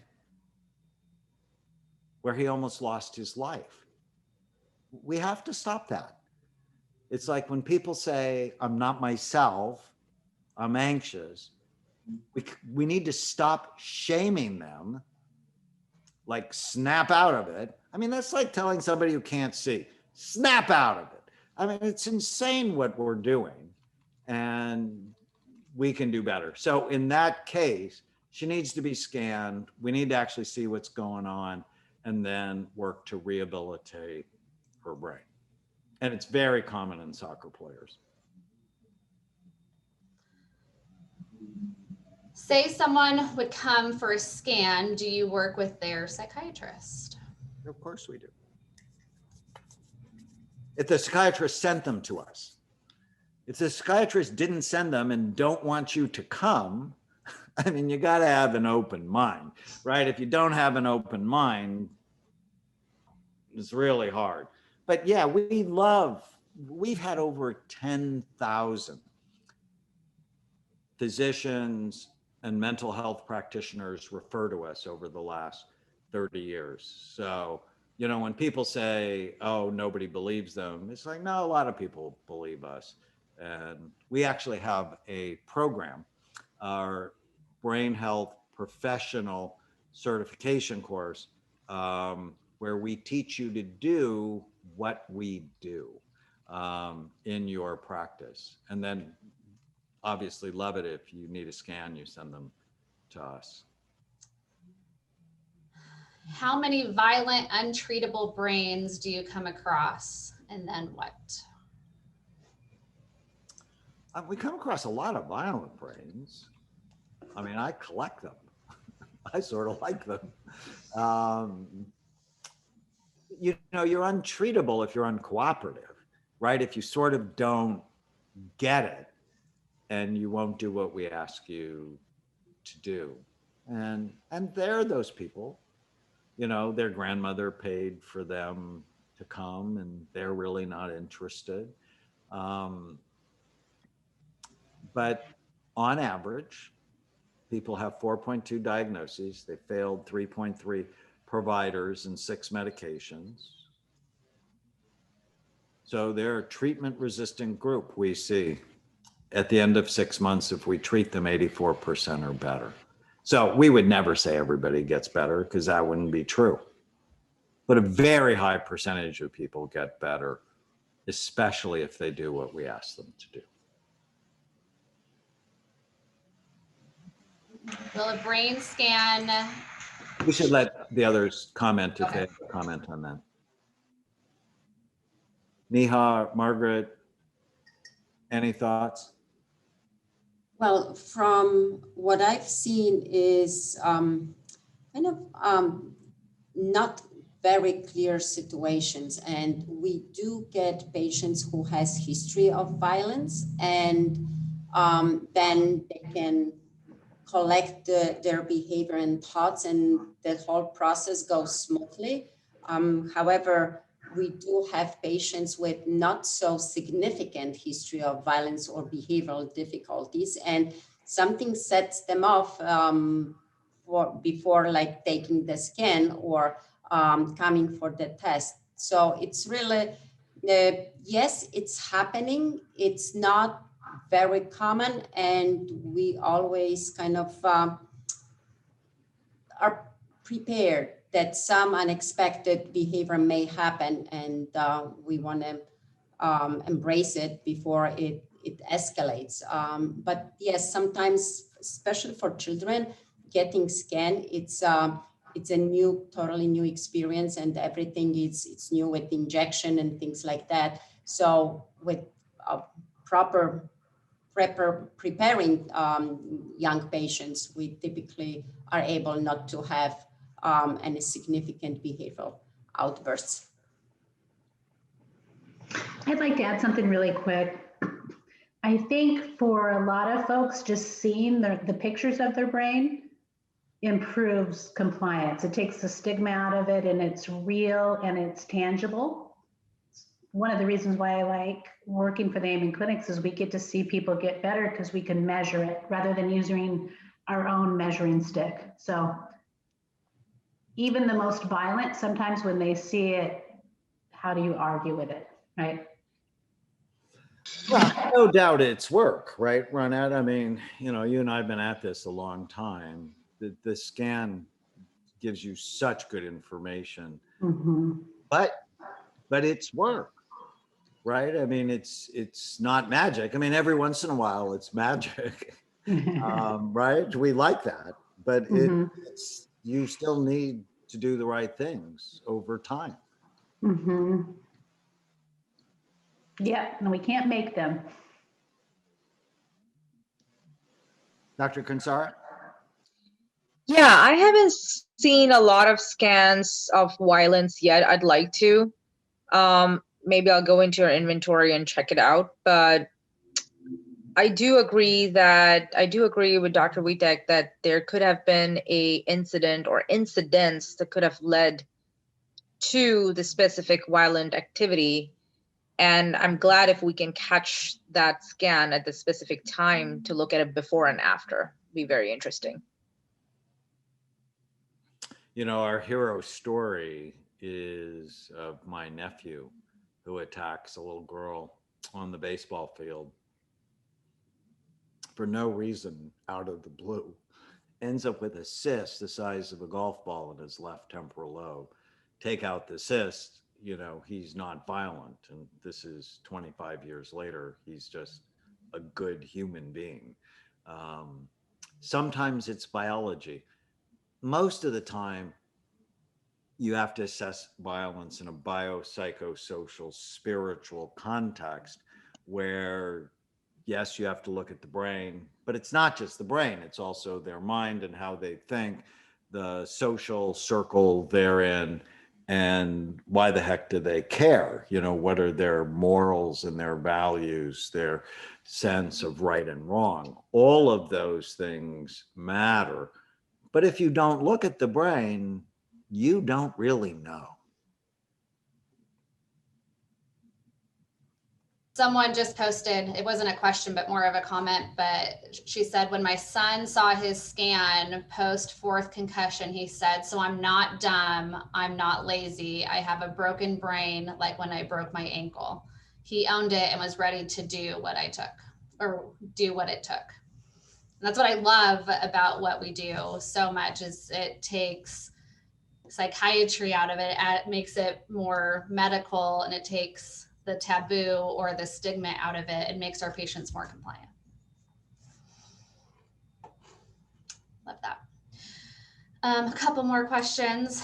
Will a brain scan show, oh wait, that's not the one I wanted to ask. What have you found beneficial in the treatment of treatment-resistant depression or severe bipolar depression? Well, I think the first thing is you should scan so you know what the heck's going on.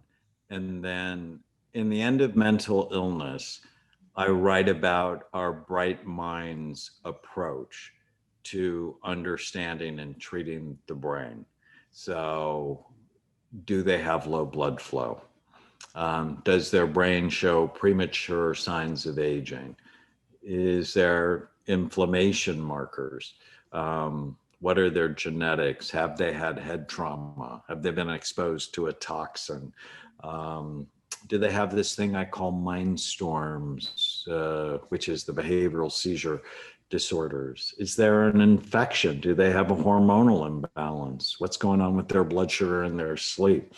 So it's really seeing the brain as a physical organ that is impacted by all these factors. You know, we love TMS. We're a huge fan of TMS for resistant depression or non-resistant depression. You know, I haven't really become a big fan of ketamine. I've actually had a couple of patients that worked really well for. Most of them not so much. Now mushrooms is legal in Oregon, and we've had a couple of patients go, and some have got benefit, some have not. I hate the big innovations in standard psychiatry have been marijuana legalization and magic mushrooms. I hate that. One other answer to that question before any of you want to jump in is we had a patient in New York who had resistant depression, had been on like 20 antidepressants, had ECT 3 times, was chronically suicidal. And for many of our patients, we also have them work with our nutritionist. and she put him on an elimination diet. So one would think with all those treatments, somebody would have put him on an elimination diet. But he just got better when we eliminated gluten, dairy, corn, soy, artificial dyes, and sweeteners. And then the nutritionist added back gluten, nothing happened. Added back dairy, nothing happened. Added back corn, and he said within 20 minutes, he had a vision of putting a gun in his mouth and pulling the trigger. And so he broke up with corn. Sometimes food allergies can cause inflammation in the brain and drive resistant psychiatric problems. And so I'm thinking, this is how I think in a holistic, bright mind's way, is what's causing this. And then that determines what I do for it, rather than you have resistant depression, so I'm going to do TMS. Any of you, what thoughts does that trigger in you? Well, typically in treatment-resistant depression, there is some other issues that underlying. So it's not per se depression, but it's the either life circumstances or some other medical issues that are not recognized, as you said. And at this point, finding new treatment may not be even necessary, as much as it's needed to take a comprehensive look at the patient from every perspective, including detailed medical history and the blood work. And oftentimes we find the reason why the depression is resistant to treatment. Yeah, like mold. There's a comment on mold. Dave Asprey, who owns Bulletproof, was one of our patients. He got scanned 15 years ago. His brain looked moth-eaten. Turned out he had mold. And, you know, he's been on a mission ever since then. Actually produced a movie called Moldy, produced a movie on the impact of mold on America's mental health. And it devastates so many people. And I don't think in any of our residency programs was mold like a big issue as a cause of psychiatric disorders. But it's something we check for very commonly when we see toxicity on the scans.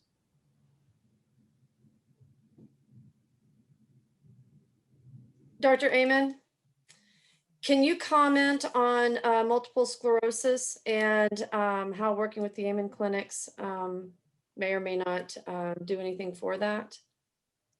So multiple sclerosis is an autoimmune disorder where your body, for some reason, is mad at you, and it starts attacking the myelin sheath on your neurons, and particularly in your brain and spinal cord. You know, we generally don't scan people if that's the primary issue. We've scanned lots of MS patients because they've been depressed, because they have brain fog, because they can't think, because their temper or their relationships aren't good. One of my best friends actually texted me today, has had MS for 15 years. She was headed toward a wheelchair, but when she completely changed her diet, you know, the question is, well, why do you have an autoimmune disorder? Why is your immune system pissed off at you? When she completely changed her diet, she actually reversed the course of her MS. In fact, her last MRI was better. So I think going on a brain healthy program would be the way to go. We are not neurologists and we are not primary treaters for MS, but we're a brain health organization and we can clearly help your brain be better. Dr. Amen, another question is how accurate are our brain health assessments? using that in lieu of a SPECT scan, and that's being asked by someone who is in Asia and therefore is not generally able to send patients to us. So a long time ago, I realized not everybody can get a scan. And so based on thousands of scans and a lot of clinical experience, I created our brain health assessment online. It'll tell you which of the 16 brain types you are. It's not nearly as good as getting a scan. I mean, getting a scan, it's 100% accurate. That's your brain. But it's really pretty good. And I have a fun story. This is goodness, 4.5 years ago, my nieces got taken by Child Protective Service because their mom and dad, Tana, my wife, had been estranged from her sister. We're both drug addicts, and the kids got taken. And I wanted to adopt the kids. My wife didn't want any part of that because she grew up in a crazy family. And so we agreed to wrap services around the mom, try to help her get the kids back. Well, the mom had to go to Oregon, and her mom came to live with her, and they just fought terribly. Mom was type 3. That's the persistent type, worried, rigid, and flexible. Things don't go her way. She gets upset. So we put her on serotonin mood support. Tamara was a different type, got her set, and they got along well enough that 6 months later, she got the kids back. And so when you don't have access to a scan, you can have everybody in your practice take the brain type test and at least have a sense, are they impulsive, sleepy brain, compulsive, too much activity in their frontal lobes, sad, their limbic brain probably works too hard, anxious, their amygdala and basal ganglia work too hard. You at least get a sense of what their issues. And now, just released last week, the Know Your Dragons questionnaire, where know which of the 13 dragons from the past, sort of the big psychological issues they might have. Dr. Amen, someone asked about a healthy brain diet, and does that depend on the type of issue that someone has? Yes, it depends partly on your type, but it's basically love foods that love you back. And I think in almost all of my books, there's a chapter on how to eat right, to think right. And there's a linear correlation between the number of fruits and vegetables you eat a day and your level of happiness. So if you think of a plate, 70% plant-based foods, 30% high quality protein, mix in a lot of healthy fat for both of them, that's a good brain healthy diet. The obsessive people, please don't go on a ketogenic diet. You'll get divorced, you get mean. And the ADD type people, they do better on a high protein, lower simple carbohydrate diet. Thank you. Will scans help someone with borderline personality disorder, rheumatoid arthritis, lupus, and a recent cancer recovery? And that's all one person. Sounds like our typical patient. I mean, if you're borderline, what does borderline mean? It means you're really difficult. And I'm not likely to get you better. And it's your fault. I mean, I'm not a fan of that diagnosis. I'm a fan of, I see you're suffering and you're causing others to suffer. What's the underlying biology for that? I've never been a big fan of personality disorder diagnoses because I think it's just another way to shame people. It's our way to call you an asshole and get paid for it. All right. Do you think a neurological condition such as CRPS or RSD would alter someone's brain and show up in a scan? I know what RSD is. I don't know what the other one is. CRPS, I don't know. Yeah, I don't know. And I don't know if they'd show up in a scan. I don't know how either of them affects the scan. Okay. Can a scan be effective and informative for a child as young as 7? Of course. Yeah. No, I have a granddaughter who is actually going to be 10 next week. When she was 5 months old, started having a wicked seizure disorder. And I scanned her when she was 9 months old. And it was very helpful. Wow. I mean, generally, we're not really scanning many kids under the age of 4. But after that, we're scanning a lot of them. Thank you. I had someone ask with regard to the COVID after pics, what's the time frame on that? Weeks or months? The time frame after getting COVID was weeks. Okay. Yeah. Now, sometimes they're before scan. Almost all of the before scans were done early 2020.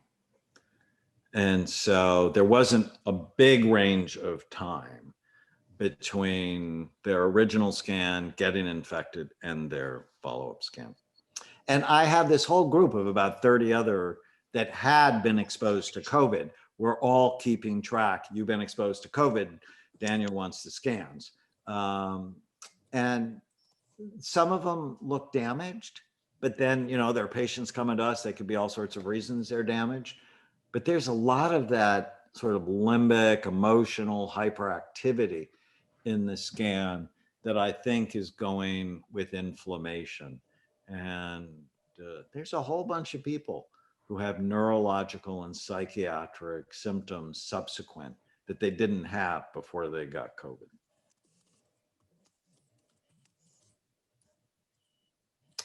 I see there's a question about the vaccine. My God, I posted after I got the vaccine, my wife and I went on Facebook and Instagram, and we talked about why we got the vaccine. The hate was intense. And, for me, I don't care. People have hated me for a long time. I grew up with 5 sisters, so I'm used to being hated. My wife, it really disturbed her. And I'm just going to tell you the truth. And the truth is, this pandemic is killing people.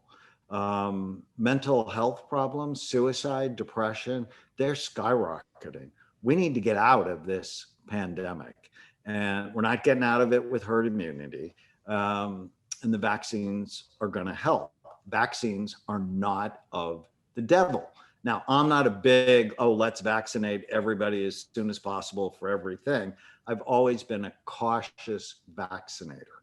But when I hear the clinic director for my Reston clinic has a 42-year-old cousin who died from COVID, who was healthy, I'm not okay. It's just a disease that's going to take out the healthy among us. That someone who worked for my family's business for 30 years has a 52-year-old brother, sister-in-law that died from COVID. This is serious.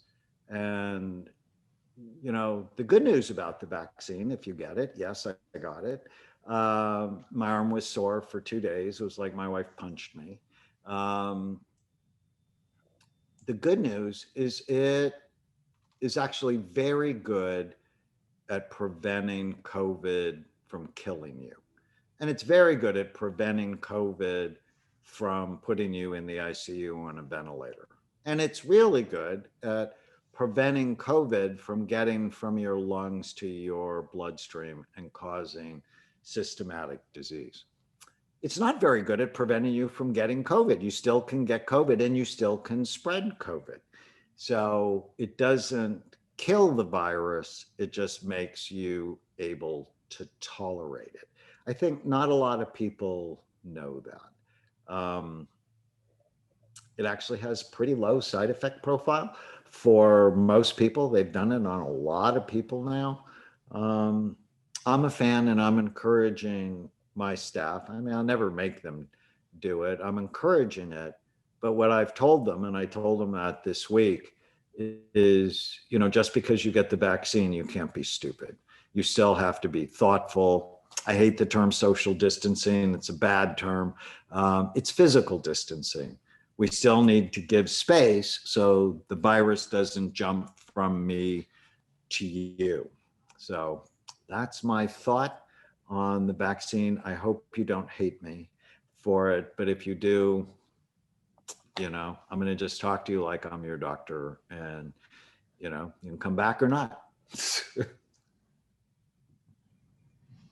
Dr. Amen, you have been so gracious with your time and questions and answers. If anybody's questions wasn't answered, Shelly's going to talk about the email that's going to go out in a couple minutes, but Shelly and I's contact information will be there. So if your question did not get answered, please email us. And if Shelly or I don't have the answer, we will absolutely get it from Dr. Amen. Shelly? Sorry, I was answering one last question. Thank you all so much for being here. Dr. Amen, Dr. Lashardi, Dr. Vitek, Dr. Kinsara, Ronette, thank you everybody for answering questions and being here. We're so excited to have the Dallas Clinic, and we're so excited that everyone joined us on this call, so thank you. And as Crystal mentioned, we're going to be sending out an email that will have her contact information. Again, she is the clinic director. I'm the clinic outreach manager, and my information will be on there as well. Please feel free to send your questions to us and contact us. Let us know how we can help you. And again, as was mentioned, you will receive an email with the recording and 2 special offers after the presentation. So thank you again. So the special offers will be emailed out today. The recording probably won't be emailed out till tomorrow. So just be on the lookout for that tomorrow. Bye, everybody. Thank you for being here. Thank you. Bye-bye.